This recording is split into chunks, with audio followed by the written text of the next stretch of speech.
මිනිසුන්ට පෙන්න දෙන දාන ධර්මවලට වඩා සාගිනි කෙනෙක්ගේ කුස නිවන්නට අපිට හැකියාවක් ලැබුණොත් අපිට ඔය අඳුරෙන් එළියට යන්න පුළුවන්. මම ඒ දේ අත්දැකලා තියෙනවා. හැබැයි මේ මිනිසුන්ට පේන්න දඟලලා අපි පින් කරනවා කියලා පෙන්නා ගන්න නම් නෙමෙයි. ඒකට උන්වහන්සේ කැමතිත් නැහැ. ඒ තුල ප්‍රතිඵලයක් ලැබෙන්නේ නැහැ. ඔබ ඉන්නේ අඳුරේ නම් අඳුරෙන් ඔබට ආලෝකය දකින්නට උවමනා නම් කෙනෙකුට සාගිනි වෙච්ච කෙනෙකුට අනුකම්පා කරන්න. අනුකම්පා සිත් තියෙන කෙනෙකුට අනුකම්පාවෙන් අපි බලන්නකෝ ඒ සිත සාගිනි කෙනෙක් දිහා බලන්න පුළුවන්ද අපිට? ඔහුගේ කුස පුරවන්නට අපිට අද බැරිද? අන්න එතනට අපේ ජීවිතය ගෙන යමු. ඉතින් අසරණයන් තෘප්තියට පත් කර ගැනීමට ඔබට මට හැකියාව තියෙනවා නම් ස්වාමීන් වහන්සේගේ මහත් ආදරය අප තුළ තියෙනවා.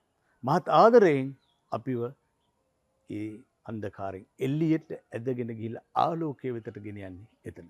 අපි අද දවසේ අසරණයන්ට තෘප්තිමත් ගෙන දෙන විදිහට ඔවුන්ගේ සාගින්න නිවමු. යහපත් දවසක්. යස්විටයි.